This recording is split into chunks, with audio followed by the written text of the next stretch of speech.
추운 겨울날 따뜻한 주방에 있다고 상상해 보세요. 공기 중에선 달콤하고 알싸한 향기가 감돕니다.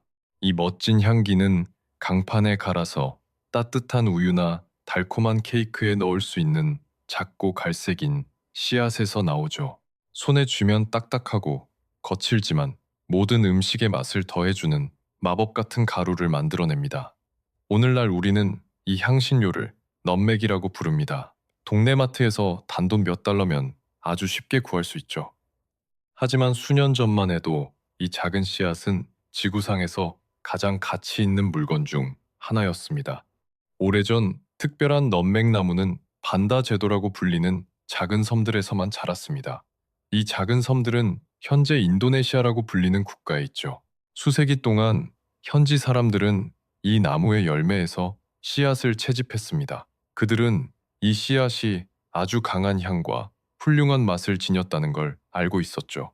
이 나무들은 세상 다른 어디에서도 자라지 않았기 때문에 이 작은 씨앗들은 매우 희귀하고 특별했습니다. 사람들은 긴 겨울 동안 이 씨앗을 약으로 쓰기도 하고 음식 맛을 돋우는데 사용하기도 했습니다. 깊고 푸른 바다 한가운데 숨겨진 비밀의 보물이었던 셈이죠. 중세의 긴 세월 동안 유럽 사람들은 편의시설이 거의 없는 세상에서 살았습니다. 삶은 종종 고달팠고 음식은 대개 매우 단순하고 지루했죠. 대부분의 사람들은 매일 빵, 수프, 말린 고기를 먹었습니다. 그들은 자신의 삶을 더 흥미롭고 특별하게 만들어줄 무언가를 원했습니다. 그래서 먼 곳에서 온 새로운 향신료의 등장은 모두에게 엄청난 사건이었습니다. 이 모든 멋진 것들 중에서도 넛맥나무의 작은 씨앗은 평생 소유해보기를 꿈꿀 수 있는 가장 신비롭고 비싼 물건 중 하나였습니다. 이 귀한 씨앗들은 단순히 마법처럼 유럽 시장에 나타난 것이 아니었습니다. 대신 용감한 아랍 상인들의 도움으로 수천 마일을 가로질러 왔죠. 이들은 넓고 깊은 바다와 동양의 뜨겁고 건조한 사막을 항해하는 전문가들이었습니다. 그들은 먼 땅의 현지 농부들에게 넛맥을 사서 서양을 향한 아주 긴 여정을 시작했습니다. 이 상인들은 매우 영리했습니다.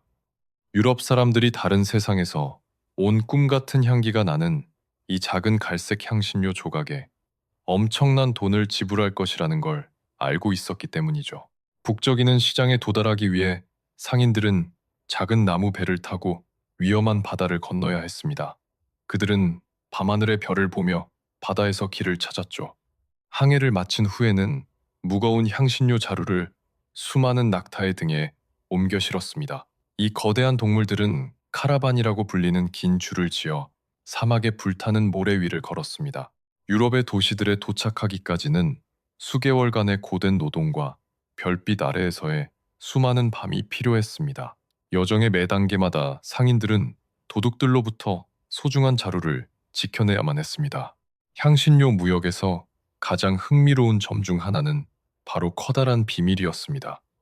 아랍 상인들은 유럽 사람들에게 넛맥이 실제로 어디서 자라는지 절대 말해주지 않았습니다. 자신들의 사업을 안전하게 지키고 싶었기에 그들은 기괴하고 무서운 이야기들을 많이 지어냈죠.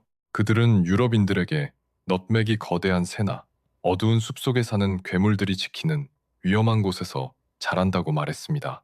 이런 이야기들 때문에 유럽 사람들은 이 향신료가 마법 같은 곳에서 온 선물이라고 믿게 되었습니다. 이러한 신비로움은 넛맥을 더욱 특별하게 만들었고 시장 가격을 더욱 높였습니다. 그 당시의 넛맥은 단순히 맛있는 음식을 요리하는 데만 쓰인 것이 아니었습니다.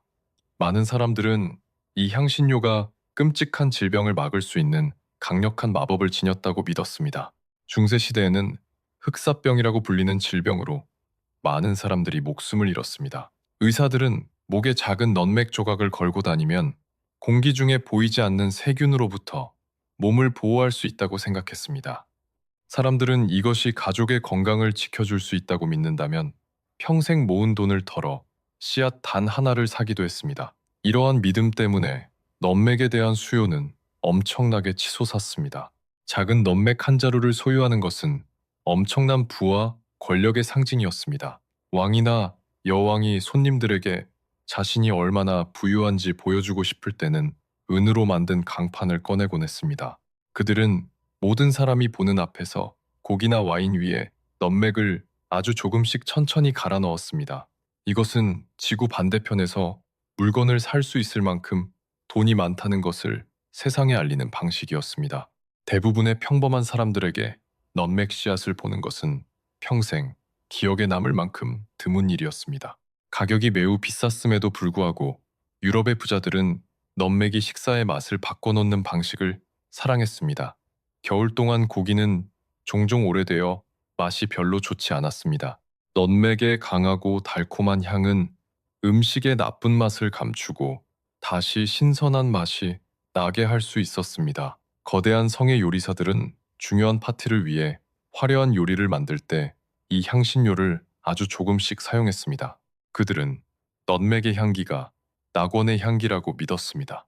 향신료에 대한 이러한 깊은 애정은 거대한 시장을 형성했습니다. 아랍 상인들은 섬으로 가는 비밀의 경로를 아는 유일한 사람들이었기에 매우 성공적이었습니다.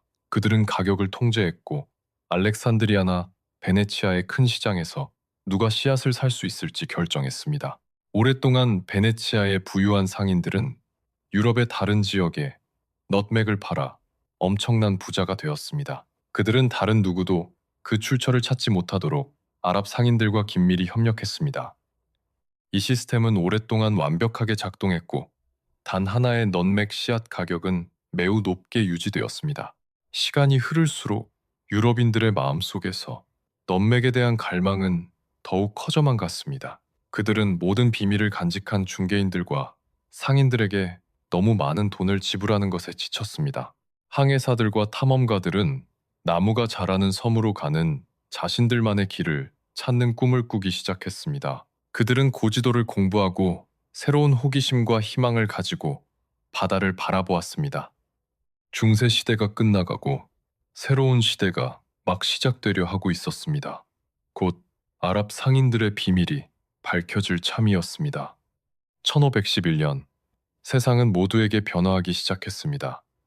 오랫동안 유럽인들은 건조한 사막을 가로질러 온 상인들에게서만 향신료를 샀습니다. 넛맥 나무가 정확히 어디서 자라는지는 아무도 몰랐죠. 포르투갈 왕은 이 특별한 섬들로 가는 비밀 통로를 찾고 싶어 했습니다. 그는 최고의 항해사들을 깊고 푸른 바다 너머로 보내 공기 중에 달콤한 향신료 냄새가 나는 곳을 찾게 했습니다. 이 용감한 사람들은 커다란 나무 배를 타고 수개월 동안 여행했습니다. 그들은 유명한 반다 제도를 찾아 엄청난 부와 권력을 가진 사람이 되기 위해 수많은 폭풍과 거센 파도에 맞섰습니다. 포르투갈 탐험가들은 위험한 바다에서 배를 모는 기술이 매우 뛰어났습니다. 그들은 별과 특별한 도구를 사용해 바다에서 길을 찾았습니다. 아주 긴 여정 끝에 그들은 마침내 말라카라는 북적이는 도시에 도착했습니다. 이 도시는 전 세계의 수많은 물건을 거래하는 매우 중요한 장소였습니다.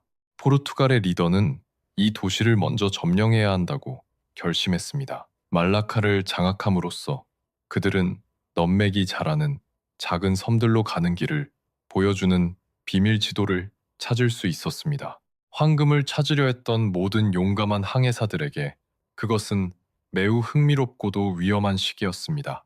지도를 손에 넣은 뒤 세 척의 배는 바다의 미지의 영역을 향해 더 동쪽으로 항해했습니다. 항해사들은 지쳤지만 무엇을 발견하게 될지에 대한 희망으로 가득 차 있었습니다.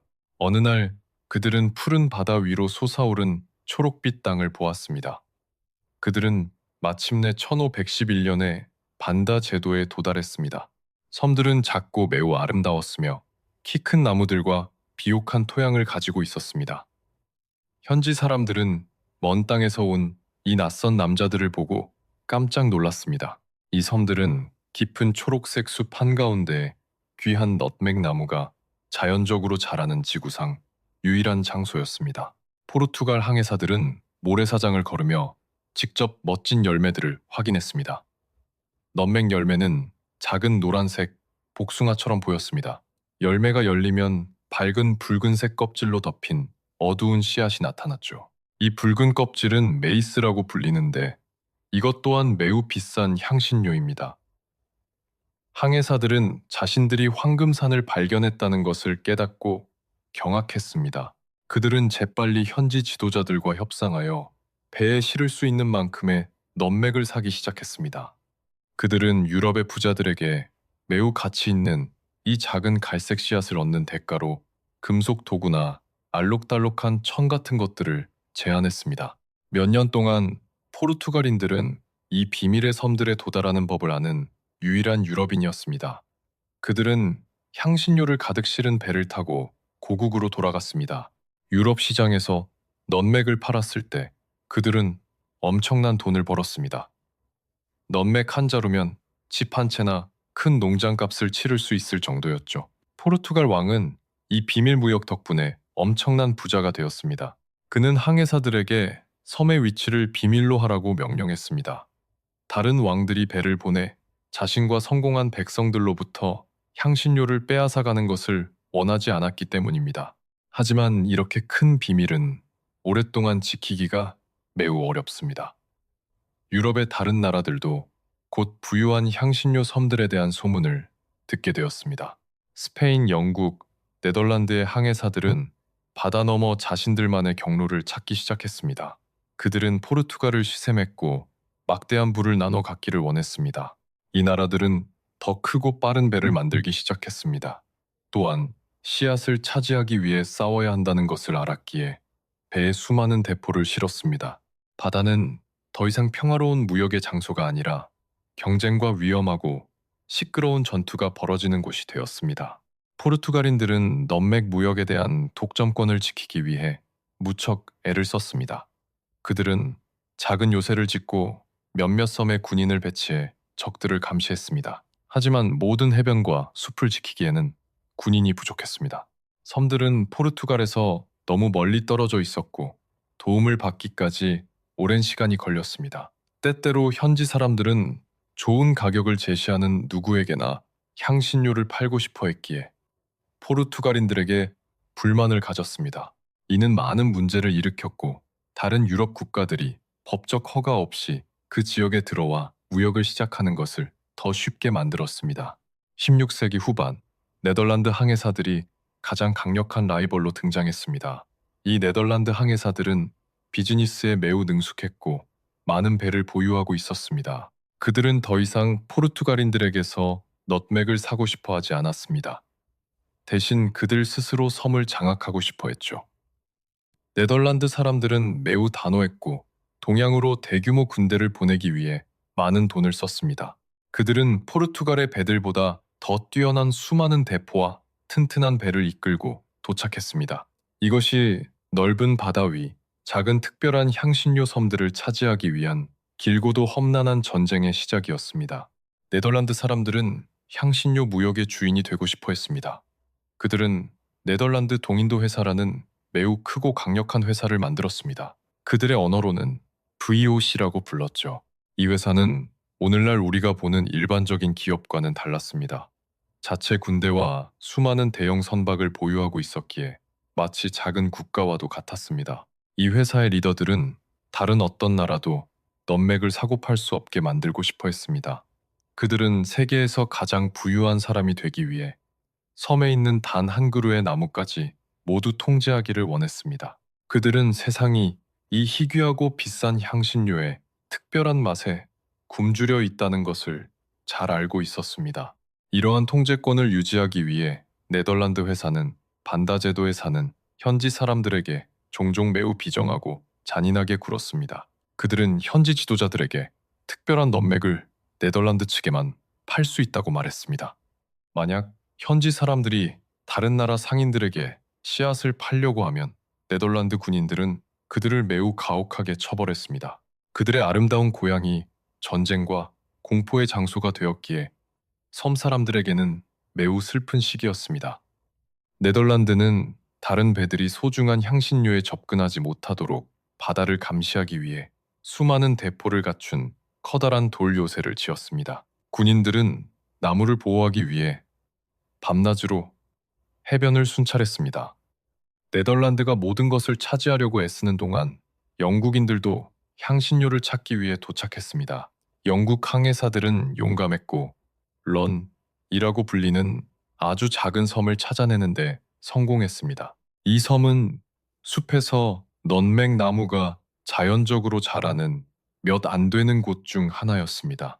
런섬의 현지 사람들은 영국인들이 자신들을 보호해주겠다고 약속했기에 네덜란드인들보다 영국인들을 더 좋아했습니다. 수년 동안 영국과 네덜란드는 이 작은 땅덩어리를 두고 소규모 전투를 벌였습니다. 두 나라 모두 이 섬을 소유하는 것이 세계 부의 큰 부분을 차지하는 것임을 알고 있었습니다. 그것은 공해상에서 벌어진 매우 위험한 권력 게임이었습니다. 이 두 유럽 강대국 사이의 싸움은 아주 오랫동안 지속되었습니다. 섬들이 유럽에서 매우 멀리 떨어져 있었기에 힘든 시기였습니다.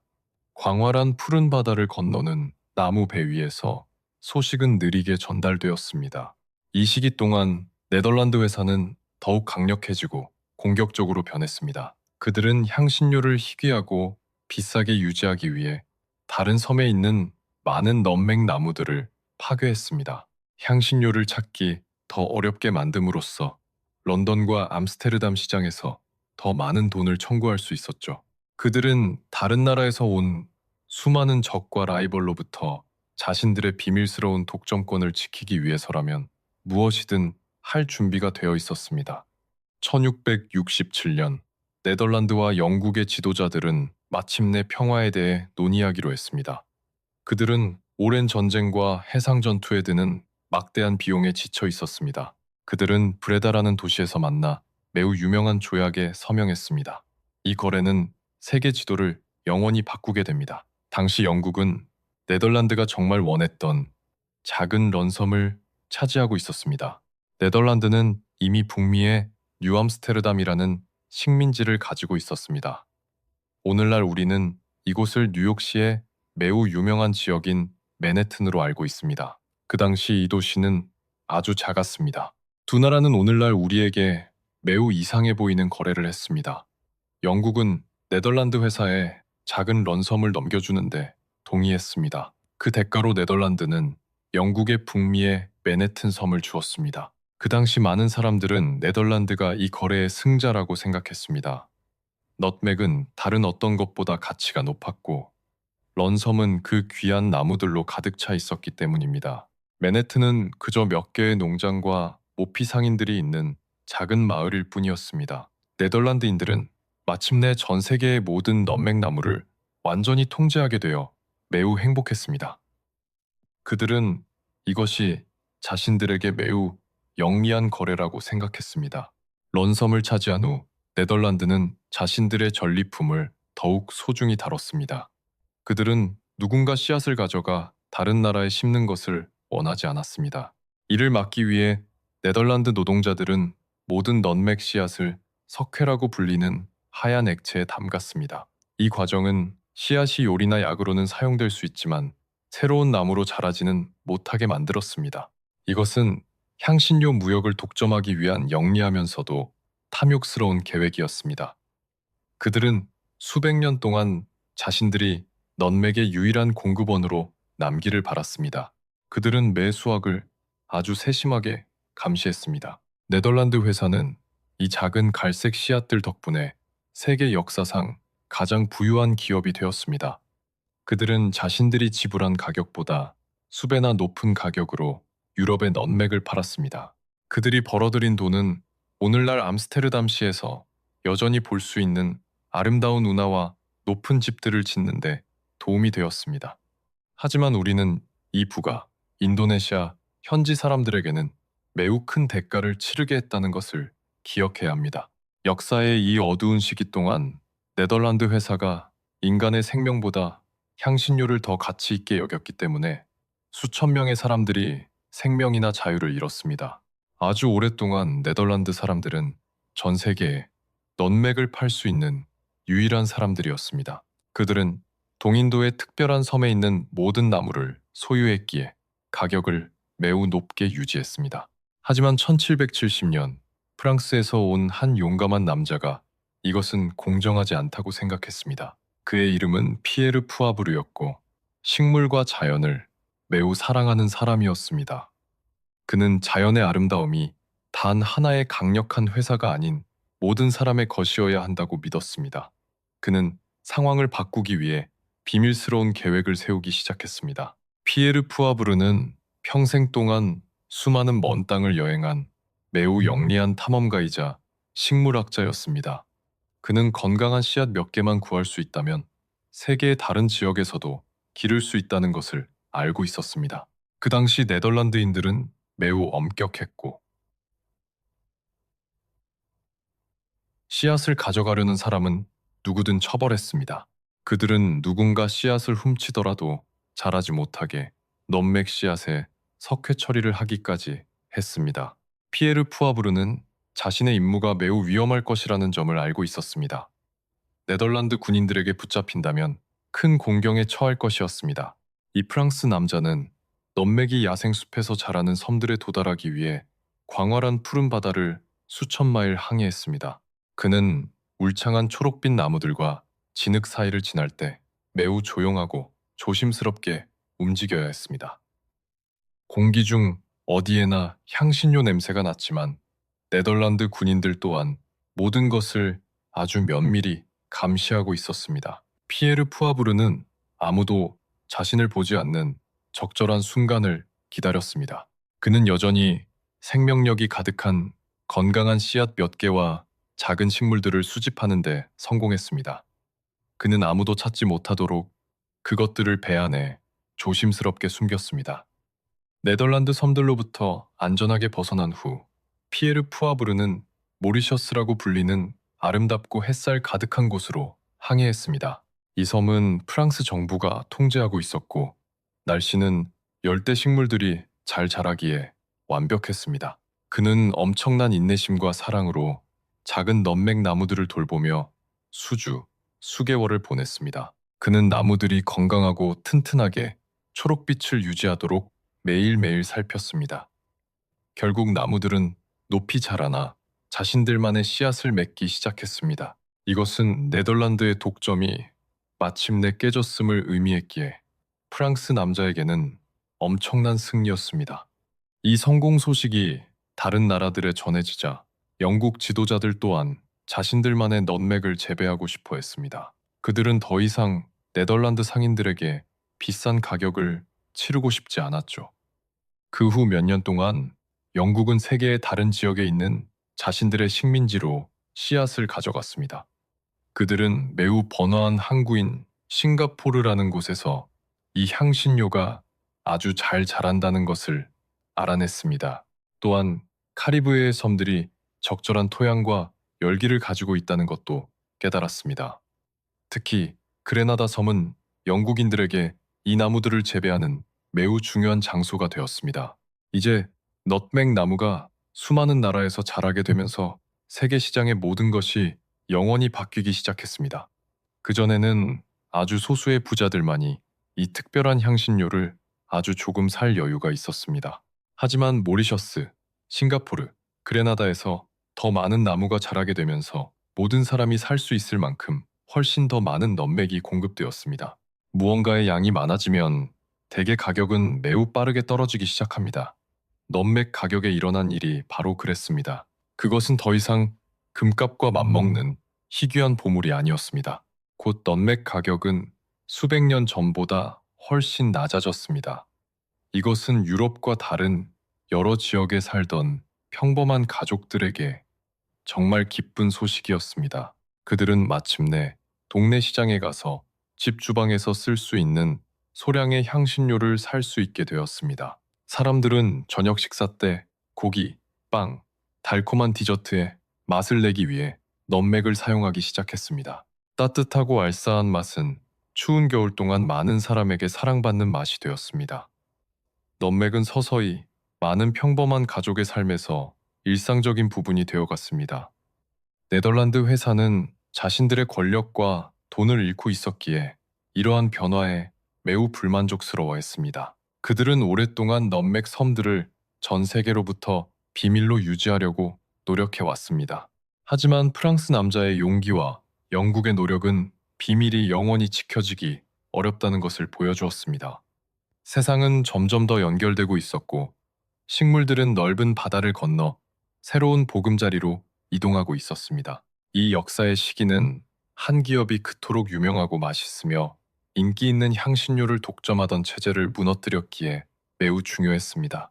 18세기 말 넌맥은 수많은 다른 배에 실려 바다를 건너는 글로벌 상품이 되었습니다. 그레나다 섬은 넌맥으로 아주 유명해져서 결국 국기에 이 향신료 그림을 넣기까지 했습니다. 이것은 그곳에 사는 사람들에게 이 나무가 얼마나 중요해졌는지를 보여줍니다. 씨앗의 여정은 인도네시아의 작은 섬에서 시작되었지만 이제는 전 세계에서 살고 자라게 되었습니다. 피에르 푸아브르와 같은 사람들의 용기 있는 행동 덕분에 넌맥의 맛있는 풍미를 모든 사람이 공유할 수 있게 되었습니다. 오늘날 넌맥은 전 세계 거의 모든 식료품점에서 찾을 수 있는 흔한 향신료입니다. 더 이상 상인들만 아는 비밀도 아니고 확실히 금보다 비싸지도 않습니다. 이 특별한 나무들을 재배하는 가장 중요한 곳은 여전히 인도네시아와 그레나다 섬입니다. 농부들은 우리가 주방에서 즐길 수 있도록 씨앗을 수확하느라 열심히 일합니다. 우리는 이 멋진 향신료를 사용해 추운 연말 시즌 동안 달콤한 케이크, 애플파이, 따뜻한 우유 음료 같은 맛있는 것들을 만듭니다. 그 부드러운 향기는 많은 사람에게 집과 가족들과의 행복한 시간을 떠올리게 합니다. 오늘날 넌맥은 저렴하고 구하기도 쉽지만 여전히 매우 풍부하고 흥미로운 역사를 가지고 있습니다. 이 작은 씨앗의 여정은 세계 지도를 바꿨고 뉴욕 같은 대도시의 역사에도 영향을 미쳤습니다. 우리가 음식 위에 갈색 가루를 조금 뿌릴 때 우리는 깊고 푸른 바다를 건너온 아주 긴 모험의 한 조각을 맛보는 것입니다. 사람들이 한때 이 단순한 씨앗을 위해 그토록 많이 싸웠다는 사실은 정말 놀랍습니다. 우리가 좋아하는 음식에서 그 독특한 풍미를 느낄 때마다 이 이야기를 기억해야 합니다. 여기까지 들어주셨다면 다음 영상도 계속 보실 수 있도록 좋아요와 구독 부탁드립니다.